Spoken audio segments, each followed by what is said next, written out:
Pope Leo XIV presided over the celebration of Sunday's Solemnity of Saints Peter and Paul, patrons of the Diocese and City of Rome, in St. Peter's Basilica at the Vatican. Also present at the celebration was Metropolitan Emmanuel of Chalcedon, President of the Synodal Commission of the Ecumenical Patriarchate for Relations with the Catholic Church, at the head of the delegation that was received in audience in the Vatican on Saturday, June 29, 2025, at the indication of the Ecumenical Patriarch Bartholomew. The Mass included the blessing and imposition of the pallium on 54 new metropolitan archbishops from around the world.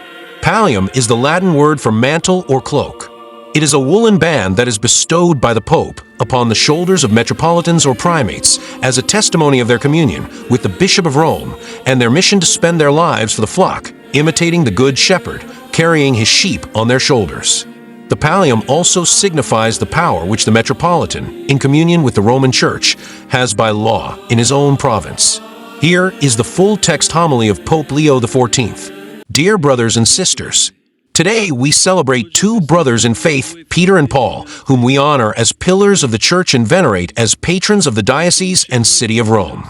The story of these two apostles has much to say to us, the community of the Lord's disciples, as we make our pilgrim way in today's world. Upon reflection, I would like to emphasize two specific aspects of their faith, ecclesial communion and the vitality of faith. First, ecclesial communion. Today's liturgy reminds us how Peter and Paul were called to share a single fate, that of martyrdom, which united them definitively to Christ. In the first reading, we see Peter in prison awaiting judgment. In the second reading, the Apostle Paul, also in chains, tells us, in a kind of last will and testament, that his blood is about to be poured out and offered to God. Peter and Paul were both ready to lay down their lives for the sake of the gospel. Yet this communion of the two apostles in the one confession of faith was the conclusion of a long journey on which each embraced the faith and lived out his apostolate in his own particular way. Their brotherhood in the Spirit did not erase their different backgrounds. Simon was a fisherman from Galilee, while Saul was highly educated and a member of the party of the Pharisees. Peter immediately left everything to follow the Lord, while Paul persecuted Christians before his life-changing encounter with the risen Christ. Peter preached mainly to the Jews, whereas Paul was driven to bring the good news to the Gentiles. As we know, the two were at odds over the proper way to deal with Gentile converts, so much so that Paul tells us that when Cephas came to Antioch, I opposed him to his face because he stood self-condemned. At the Council of Jerusalem, the two apostles would once more debate the issue. Dear friends, the history of Peter and Paul shows us that the communion to which the Lord calls us is a unison of voices and personalities that does not eliminate anyone's freedom. Our patron saints followed different paths, had different ideas, and at times argued with one another with evangelical frankness. Yet this did not prevent them from living the Concordia Apostolorum, that is, a living communion in the Spirit, of fruitful harmony in diversity. As St. Augustine remarks, the feast of the two apostles is celebrated on one day. They too were one, for although they were martyred on different days, they were one. All this invites us to reflect on the nature of ecclesial communion. Awakened by the inspiration of the Spirit, it unites differences and builds bridges of unity thanks to the rich variety of charisms, gifts, and ministries. It is important that we learn to experience communion in this way, as unity within diversity, so that the various gifts, united in the one confession of faith, may advance the preaching of the gospel. We are called to persevere along this path, following the example of Peter and Paul, since all of us need that kind of fraternity. The whole Church needs fraternity, which must be present in all of our relationships, whether between lay people and priests, priests and bishops, bishops and the Pope. Fraternity is also needed in pastoral care, ecumenical dialogue, and the friendly relations that the Church desires to maintain with the world. Let us make an effort, then, to turn our differences into a workshop of unity and communion, of fraternity and reconciliation, so that everyone in the Church, each with his or her personal history, may learn to walk side by side.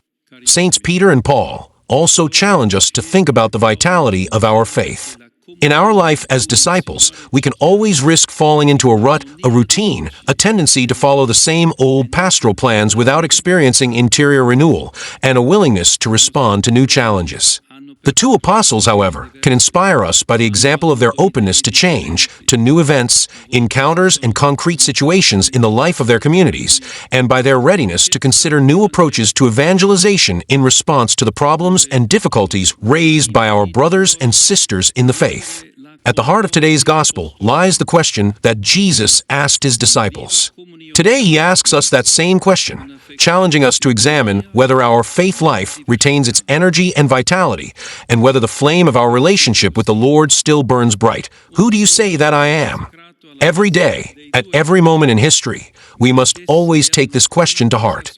If we want to keep our identity as Christians from being reduced to a relic of the past, as Pope Francis often reminded us, it is important to move beyond a tired and stagnant faith.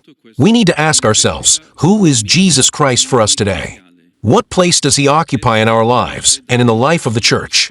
How can we bear witness to this hope in our daily lives and proclaim it to those whom we meet? Brothers and sisters, the exercise of a discernment born of these questions can enable our faith and the faith of the Church to be constantly renewed and to find new paths and new approaches to preaching the gospel. This, together with communion, must be our greatest desire. Today I would like to speak to the Church in Rome in particular because it above all is called to be a sign of unity and communion, a church on fire with vibrant faith, a community of disciples who testify to the joy and consolation of the gospel wherever people find themselves. In the joy of the communion that the lives of Saints Peter and Paul invite us to cultivate, I greet my brother Archbishops who today receive the Pallium.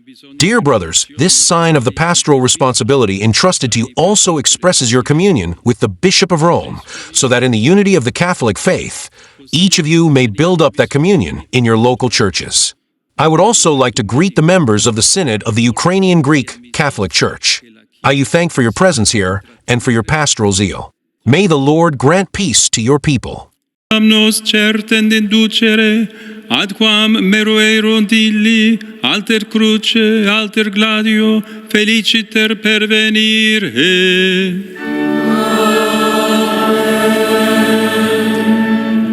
Et benedictio Dei omnipotentis, Patris et Filii, et Spiritus Sancti descendat super vos et maniat semper.